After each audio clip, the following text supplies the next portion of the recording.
함께 나눌 하나님의 말씀은 누가복음 7장 11절부터 17절까지 말씀입니다.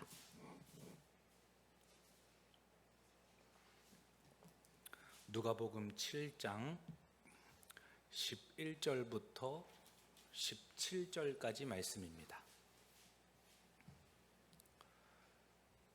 말씀 찾으셨나요? 누가복음 7장 11절부터 17절.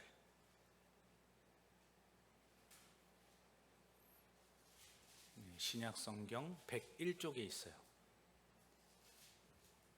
찾았어요? 네, 우리 함께 천천히 읽겠습니다. 그 후에 예수께서 나인이란 성으로 가실새 제자와 많은 무리가 동행하더니 성문에 가까이 이르실 때에 사람들이 한 죽은 자를 메고 나오니 이는 한 어머니의 독자요 그의 어머니는 과부라. 그 성에 많은 사람도 그와 함께 나오거늘 주께서 과부를 보시고 불쌍히 여기사 울지 말라 하시고 가까이 가서 그 관에 손을 대시니 맨 자들이 서는지라. 예수께서 이르시되 청년아 내가 내게 말하노니 일어나라 하시매 죽었던 자가 일어나 앉고 말도 하거늘 예수께서 그를 어머니에게 주시니 모든 사람이 두려워하며 하나님께 영광을 돌려 이르되 큰 선지자가 우리 가운데 일어나셨다 하고 또 하나님께서 자기 백성을 돌보셨다 하더라. 예수께 대한 이 소문이 온 유대와 사방에 두루 퍼지니라. 아멘. 어떠한 마음으로 나아왔는가?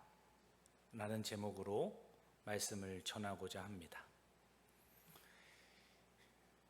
예수님 앞에 나아올 때에는 좋은 마음을 가지고 예수님께 나온 사람도 있고 반대로 외로움과 좌절, 실망, 아픔, 상처 이렇게 좋지 않은 마음을 가지고 예수님께 나오는 사람도 있었어요. 주님께서는 말씀과 기도, 특별히 예배 가운데 우리에게 은혜를 주시고 우리에게 깨닫게 하시는데 이 예배를 받으시기에 합당하신 주님 앞에 우리는 오늘 어떠한 마음으로 나왔는가라는 겁니다. 준비된 마음으로 나왔을 수도 있고 또 삶 속에서 치열하게 살아가다가 지치고 낙심한 마음을 가지고 예수님 앞에 나왔는지 모르겠어요. 어떠한 마음으로 오늘 주님 앞에 나왔든지 주님께서는 그 영혼들을 살리십니다. 주님께서 역사하시고 주님께서 동행하시고 주님께서 임재하시는 곳에는 생명이 나타나기 때문이에요. 그걸 믿으십니까? 네. 우리 모든 성도님들 가운데 어떠한 마음이든지 오늘 주님 앞에 나왔으니 주께서 만져주시고 또 생명력을 허락해 주시기를 주님의 이름으로 간절히 축원합니다. 오늘 본문 말씀을 보면 나인성의 과부에 대한 이야기가 나와요. 나인이라는 성에 예수님께서 일부러 가세요.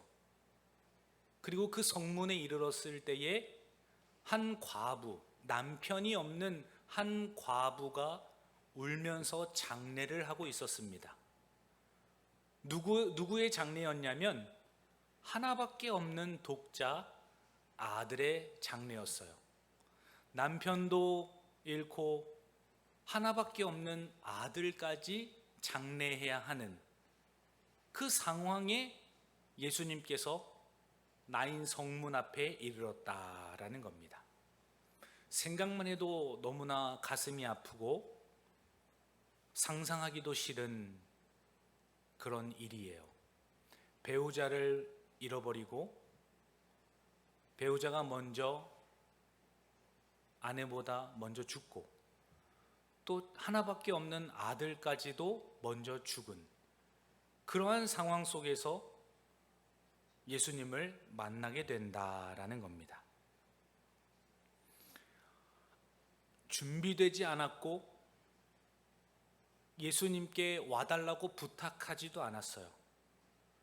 가장 처절하게 좌절하고 실망하고 모든 소망을 다 잃어버렸던 바로 그 순간 예수님께서 다가오시는 것을 보게 됩니다. 사랑하는 성도 여러분, 이 시간에 어떤 상태로 주님 앞에 나아왔든지 절망 속에 먼저 다가가셨던 예수님, 그 나인성에서 모든 소망이 다 끊어진 상태로 좌절하고 있는 여인에게 다가오셨듯이 오늘 우리 가운데 주님께서 다가와 주시고 또한 생명을 허락해 주시기를 예수님의 이름으로 간절히 축원합니다. 오늘 본문 말씀 11절과 12절 우리 한 번 더 함께 읽습니다. 그 후에 예수께서 나인이란 성으로 가실새 제자와 많은 무리가 동행하더니 성문에 가까이 이르실 때에 사람들이 한 죽은 자를 메고 나오니 이는 한 어머니의 독자요 그의 어머니는 과부라. 아멘. 예수님께서 아들의 장례를 치르고 있는 여인에게, 과부에게 다가오시는 장면을 보게 돼요. 오늘 말씀을 대하면서 우리가 먼저 기억해야 하실 것은 예수님께서도 우리에게 먼저 다가오신다라는 겁니다. 이 여인이 준비가 되어 있던 상태도 아니고 예수님을 원했던 것도 아니고 어떠한 의미와 기쁨도 사라진 완전히 밑바닥을 치고 있는 상태였을 때 예수님께서 먼저 여인에게 다가오셨다라는 겁니다.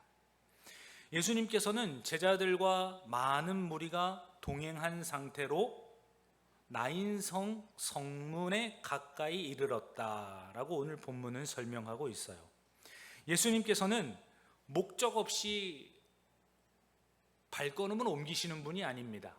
분명한 의도를 가지고 분명한 목적을 가지고 동행하셨고 움직이셨고 그곳에 찾아가셨다라는 거예요.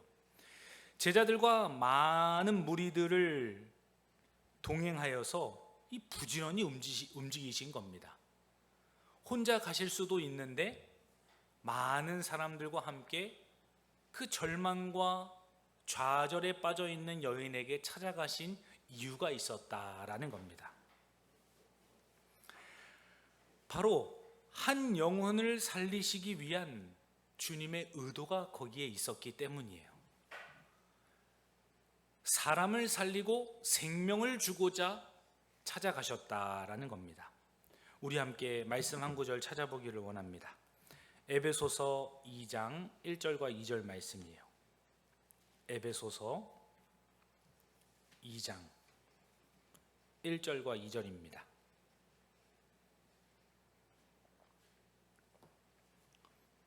에베소서 2장 1절과 2절 신약성경 311쪽 찾았어요?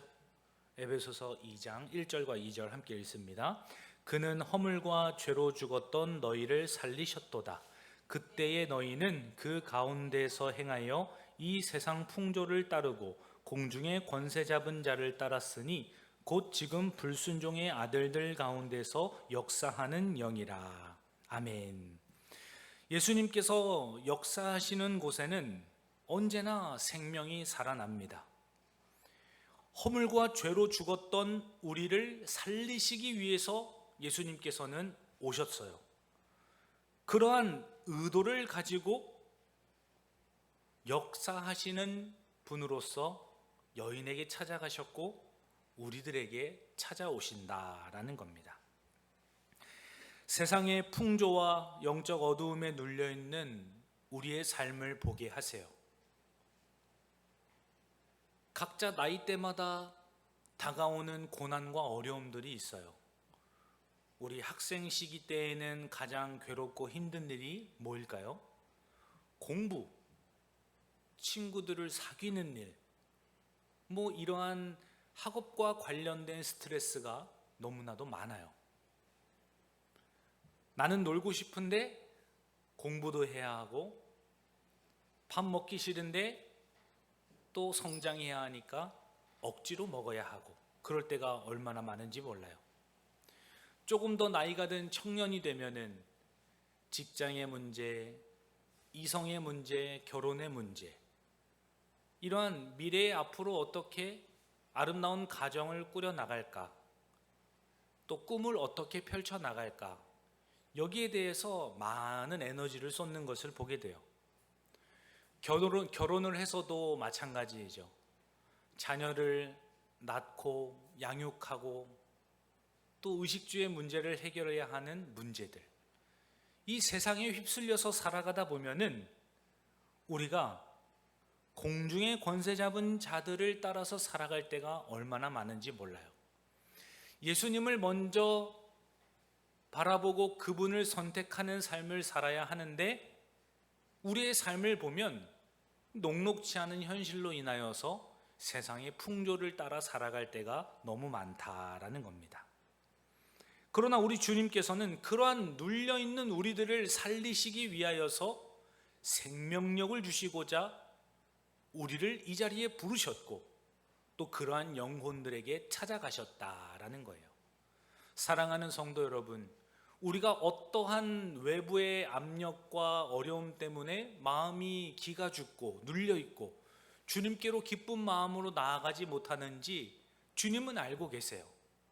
그리고 내가 어떤 부분에 영적인 막혀있는 어려움이 있는지 나도 모르는 부분을 주님께서는 알고 계세요. 바로 나의 그런 죽어있는 상태, 주님을 갈망하고 온전히 신뢰하고 사랑하지 못하는 우리의 상태를 살려내시고자 주님께서는 우리 가운데 다가오신다라는 겁니다. 사랑하는 성도 여러분, 내 마음에 어떤 부분이 막혀 있는지 안다면 그 부분을 가지고 기도하십시오.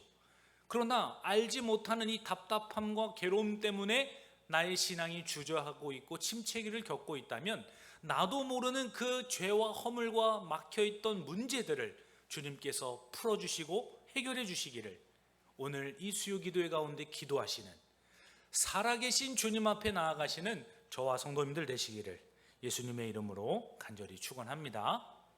우리 주님께서 이 시간에 우리의 발걸음을 인도하신 이유가 바로 거기에 있기 때문이에요. 우리를 살리시기 위함이고, 주님께서 동행하시고 찾아가시고 임재하시는 이유가 바로 생명을 주시기 위함이다라는 겁니다. 그러할 때 이 살아나는 은총을 우리 가운데 주시는 겁니다. 살아난 자가 생명을 느끼는 겁니다. 주님께 공급을 받는 자가 진정으로 기뻐하는 자가 될 수 있기 때문에 주님께서는 우리를 살리시고자 한다라는 겁니다.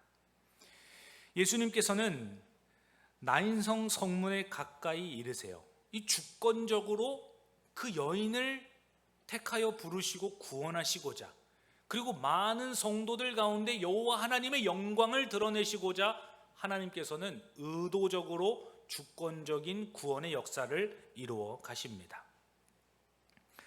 나인성이라는 이름의 뜻이 즐거운 성, 아름다운 성이라는 의미가 담겨 있어요.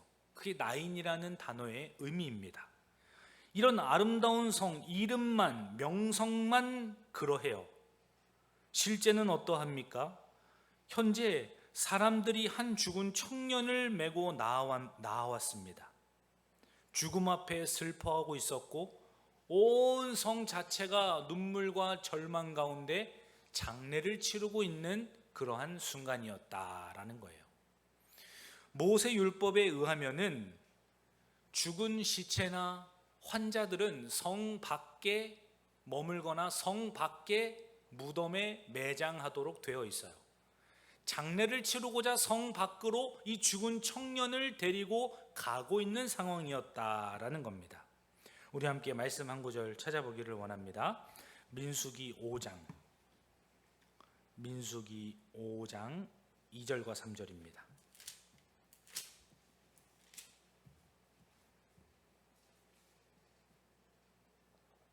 민수기 5장 2절과 3절 우리 함께 읽습니다. 이스라엘 자손에게 명령하여 모든 나병 환자와 유출증이 있는 자와 죽음으로 부정하게 된 자를 다 진영 밖으로 내보내되 남녀를 막론하고 다 진영 밖으로 내보내어 그들이 진영을 더럽히게 하지 말라. 내가 그 진영 가운데에 거하느니라 하시매. 아멘. 그 성막 안에 특별히 하나님의 공동체 안에서 부정한 자들이 성 밖으로, 진영 밖으로 떨어뜨려 놓아야 한다. 거기에 장사해야 한다라는 모세 율법에 근거하여서 죽은 청년을 무덤에 매장하러 가는 그러한 상황이었다라는 거예요. 한 과부의 여인의 독자 아들이었습니다. 오늘날 문화와 다르게 이때 당시 1세기 예수님께서 살아계셨을 당시의 문화를 보면은 여자라는 그러한 신분을 가지고 있을 때에는 토지를 가질 수도 없습니다. 이때는 농경사회였기 때문에 토지가 가장 중요한 재산 중에 하나였잖아요. 땅을 소유할 수도 없었고 경제활동을 할 수도 없었어요. 집안에 남자가 있어야지만 생존할 수 있었던 그러한 시대 속에 살아갔다는 것을 우리가 생각하게 됩니다. 남편도 먼저 여의고 마지막 남았던 아들 독자조차도 먼저 죽었다는 건 이 여자에게 더 이상 소망이 없다는 것을 의미하는 거예요. 마지막 유일한 보호자였고 생계수단이었고 사회적으로나 경제적으로나 이 생존할 수 있었던 그런 상황 속에서 모든 것을 상실한 여인이었다라는 겁니다. 소망이 없었고 하나님도 모르던 자였고 예수님께만 모든 것을 의지하던 자도 아니었습니다. 세상적으로 보면 누구나 다 혀를 차고 있어야 하는 절망에 빠져 있는 바로 그러한 여인이었어요. 에베소서 2장 12절 말씀에서도 그때의 너희는 그리스도 밖에 있었고 이스라엘 나라 밖의 사람이라 약속의 언약들에 대하여는 외인이요 세상에서 소망이 없고 하나님도 없는 자이더니. 이 여인이 단순히 불쌍한 여인이 아니라 우리와 동일한 상태의 사람이었다는 것을 주님께서는 가르쳐주고 계신 겁니다.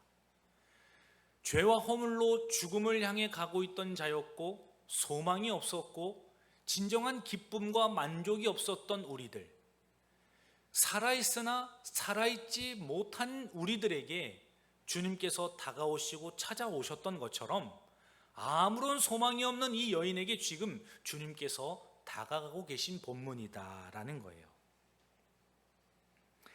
이 여인은 너무나 비참한 상태로 성문 밖으로 걸어가고 있었습니다. 온전한 정신이 아니었어요. 삶에 그 어떤 의지도 없었고 의미를 찾을 수도 없었습니다. 반쯤 정신이 나가 있는 상태였는지도 모르겠어요. 그때 성에 많은 사람도 그와 함께 나오는 것을 보게 됩니다.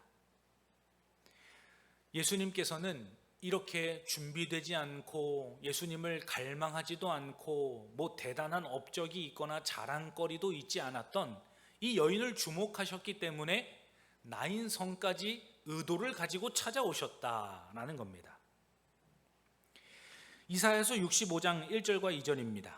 나는 나를 구하지 아니하던 자에게 물음을 받았으며 나를 찾지 아니하던 자에게 찾아냄이 되었으며 내 이름을 부르지 아니하던 나라에 내가 여기 있노라 내가 여기 있노라 하였노라. 내가 종일 손을 펴서 자기 생각을 따라 옳지 않은 길을 걸어가는 패역한 백성들을 불렀나니.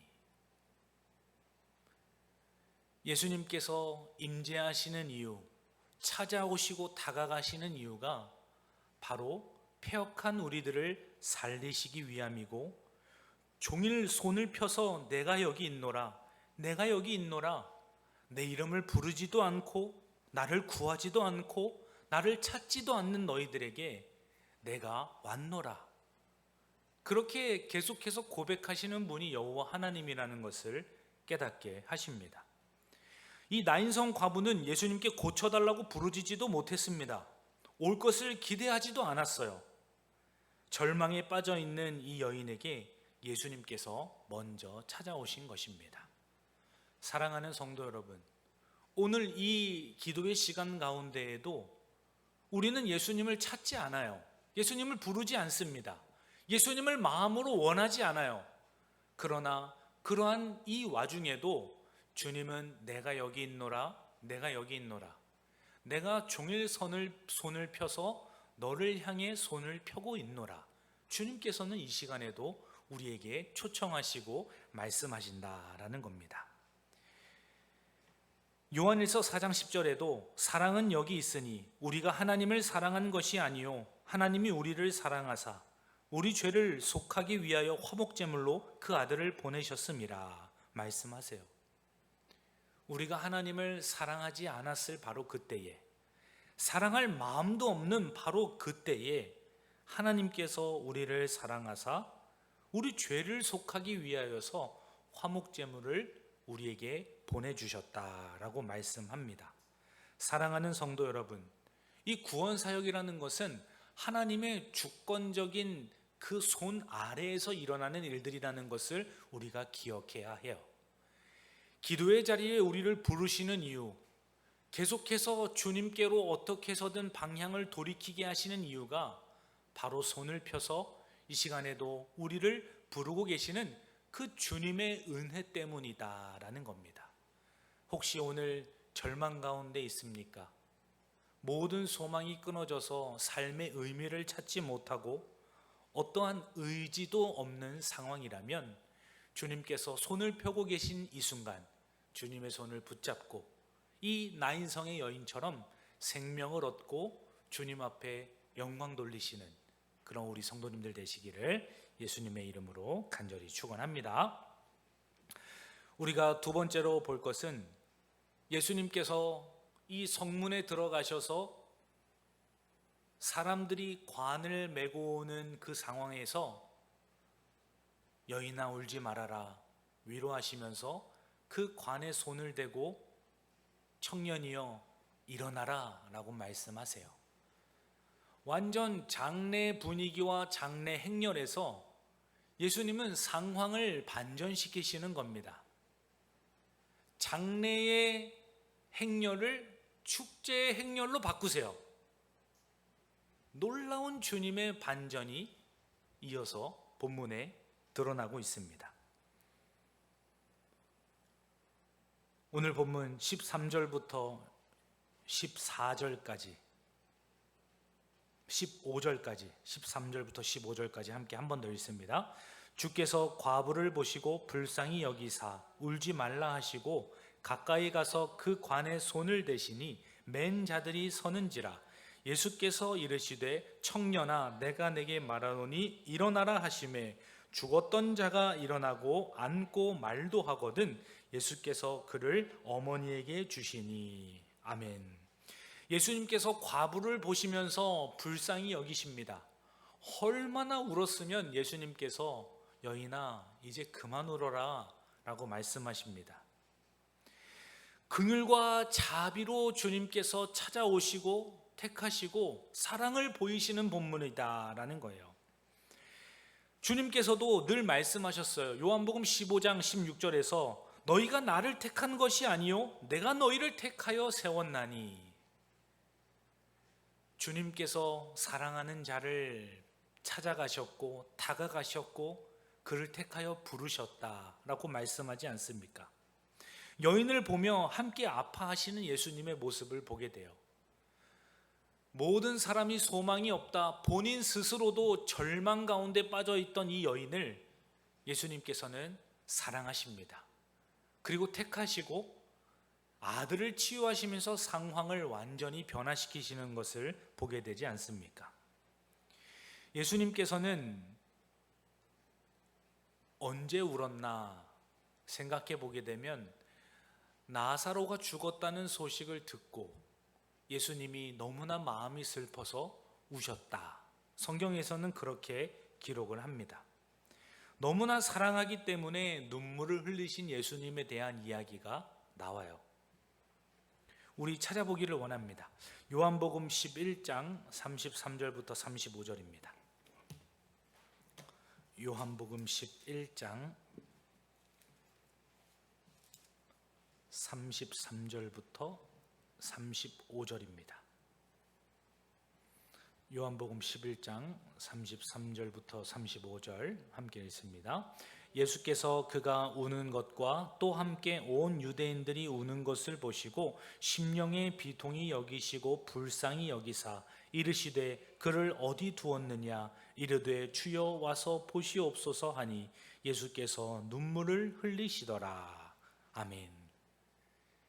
마치 나사로를 향하여서 긍휼의 마음으로 울으셨던 것처럼 이 여인의 상황과 처지를 아시는 예수님께서는 긍휼의 마음을 가지고 울지 말아라 라고 말씀하고 계셨다라는 겁니다.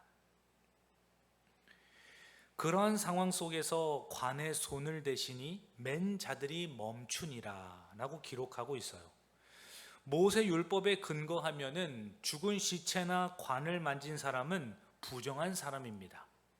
그러한 사람은 일주일 동안이나 격리를 시켜야 해요. 부정한 것을 만졌기 때문에 부정한 사람이 되었기 때문이죠. 그러나 예수님께서 죽은 시체를 만지시고 그 관을 만지지 않습니까? 생명의 근원이신 예수님께서 관에 손을 대자 어떤 일이 벌어집니까? 이 율법의 공식이 완전히 깨져버리는 거예요. 죽은 자를 만지면 그 사람도 부정해서 사람들은 격리를 해야 합니다. 그러나 그 관에 죽은 시체를 만지는 순간 율법이 적용이 되지 않아요. 이 일을 보고서는 사람들이 놀랍니다. 하나님께서 보내신 선지자다. 바로 이 자가 우리 가운데 일어났다라고 하면서 하나님께 영광을 돌리는 모습을 보게 되지 않습니까? 예수님의 이 거룩함과 생명이 죽음이라는 모든 문제들을 다 집어삼킨 거예요. 예수님은 상황을 반전시키신 분이십니다. 죽음의 행렬에서 예수 그리스도께서 모든 짐을 담당하시고 죽음을 이기시고 부활하게 하신 그 놀라운 사건을 통해서 축제의 현장으로 그 나인성을 변화시켜 주셨다라는 겁니다. 청년아 일어나라 라고 말씀하지 않습니까? 그러자 죽었던 청년이 일어나 앉고 말도 합니다. 이 상황을 예수님과 같이 왔던 동행했던 사람들도 보았고 제자들도 보았고 나인성에서 장례를 치르고 있었던 이 많은 사람들이 지금 동시에 한 현장에서 목격을 하고 있다라는 거예요. 사람들의 표정을 상상을 해보십시오. 경악할 만큼 놀라운 일들이 눈앞에서 펼쳐지고 그 예수님을 바라보면서 사람들은 하나님께 영광을 돌렸다. 이렇게 본문은 기록하고 있지 않습니까? 죄와 사망으로 죽은 우리의 삶도 이와 동일했어요. 죽음을 향해 가고 있는 장래의 행렬이었습니다. 우리도 살아있으나 죽은 자였죠. 그러한 우리가 예수님을 만나고 우리의 삶이 축제의 삶으로 바뀌었어요. 그러나 우리는 어떠한 마음과 표정과 말투와 행동으로 오늘 하루를 살아가고 있느냐 이 말입니다. 주님은 우리 가운데 생명을 주셨어요. 그리고 그 생명력이 우리 안에서 여전히 살아 움직입니다. 그리고 가시적으로 오늘 이 기도의 자리에서 우리 가운데 보여주고 계세요. 나는 생명의 수여자다. 내가 생명의 근원이다. 내가 임하고 동행하고 함께하는 그곳은 생명이 있는 곳이고 기쁨과 축제가 있는 곳이다 라고 말씀합니다. 사랑하는 성도 여러분, 우리 마음 가운데 이 축제의 삶과도 같은 인생이 초라하고 비루한 모습으로 바뀌었다면 주님의 생명력을 다시 회복하시고 이 시간 예수 그리스도의 그 은혜를 붙드시는 우리 모두가 되기를 예수님의 이름으로 간절히 축원합니다. 그 예수님께서 독자 청년을 살리시고 이 여인에게 구원을 베풀어 주셨던 것처럼 우리 가운데에도 축제의 삶을 살게 하셨기 때문이다라는 겁니다. 주님은 절망을 기쁨으로 바꾸세요. 저도 얼마 전에 꽤 크게 낙심했던 일이 있었습니다. 아시는 분들은 다 아시겠지만 우리 교회가 원래 6월 20날 아웃리치가 있었던 날이었어요. 제 마음 같아서는 우리 30주년이랑 콜라보를 해서 아주 멋지게 전도 축제를 열고 싶었어요. 그러나 우리 교회 사정상 인원이 제한적이고 행사를 연달아서 치러야 하는 그러한 피로함 속에서 선택과 집중을 했으면 좋겠다는 제안을 해주셨어요. 제 마음 같아서는 얼마나 같이 일들을 추진하고 싶었겠어요. 그러나 무엇보다 사람을 살리는 것이 먼저이기 때문에 조금은 서운한 마음이 있고 조금은 이해할 수 없지만 그래도 공동체의 선택을 존중하고 우리가 30주년 행사에 딱 집중하지 않았습니까? 그리고 시간이 흘러서 6월 20일이 되었어요. 그날이 토요일이었는데 아침 새벽부터 비가 계속 내려오는 겁니다. 아마 계획대로 그날 아웃리치를 하고 전도 축제를 했었다면 모두가 100여 명이나 되는 사람들이 비를 쫄딱 맞으면서 아마 비에 젖은 생쥐꼴이 됐을지도 몰라요. 하나님이 얼마나 선하신지 모릅니다. 저는 절망이라고 생각했고 좌절을 했고 마음에 낙심이 있었어요.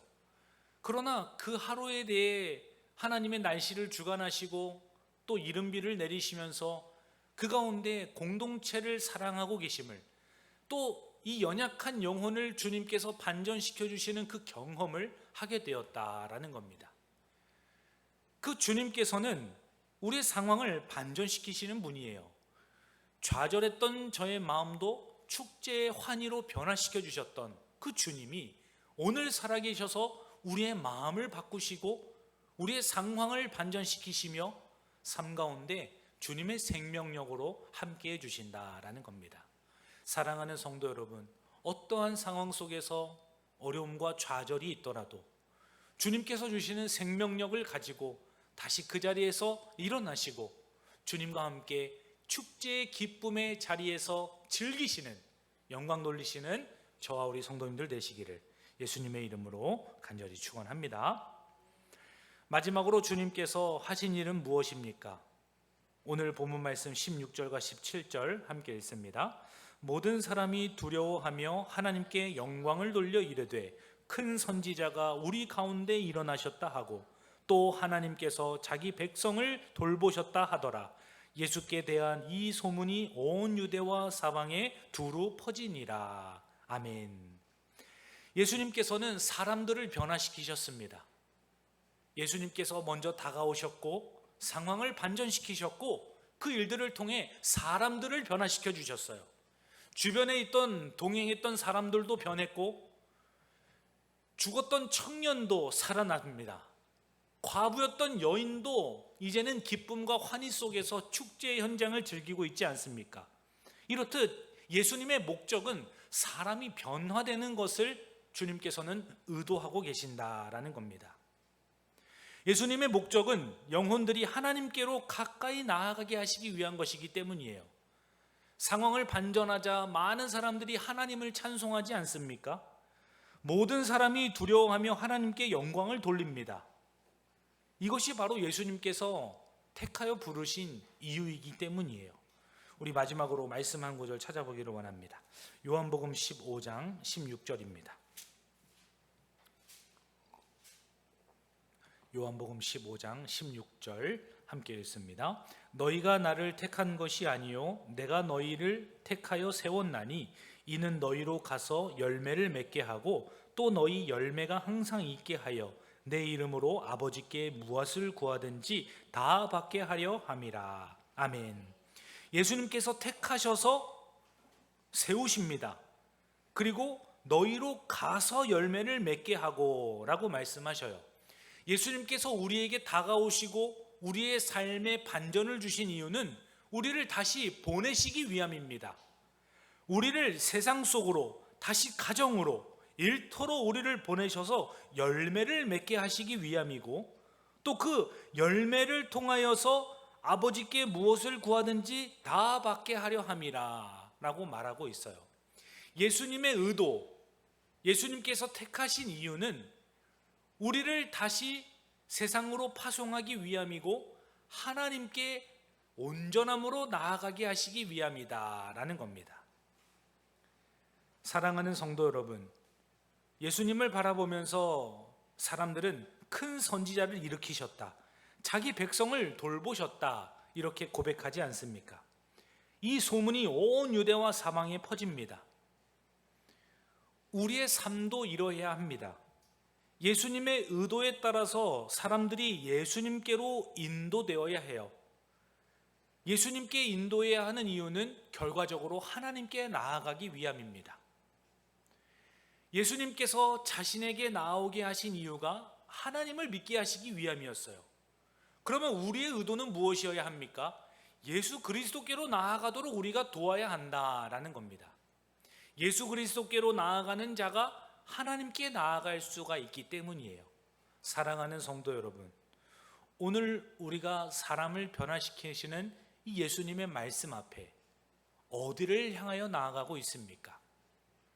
주님께서 우리를 택하여 부르시고 영혼들이 변화시킨 상태로 하나님께 영광을 돌리시게 하셨던 것처럼 변화된 우리의 심령이, 우리의 삶과 가정과 일터와 교회가 하나님께 영광 돌리는 아름다운 통로가 되기를 예수님의 이름으로 간절히 축원합니다. 하나님 아버지, 감사합니다. 오늘 말씀을 통해서 어떠한 상황 속에 있든지 주님께서 다가와 주시고 우리를 반전시켜 주시며 결국에는 하나님을 바라보게 하신 주님을 찬송합니다. 우리가 예수 그리스도를 올바로 믿고 따르고 있는지 돌아보게 하시고 영원한 죽음과 사망으로부터 또 죽음의 행렬로부터 우리를 축제의 장으로 변화시켜 주신 주님과 함께 기뻐하고 존재하는 우리 광문의 성도들 될 수 있도록 주의 성령께서 은총을 베풀어 주시고 축복하여 주옵소서. 감사드리며 살아계신 예수님의 이름으로 기도합니다. 아멘.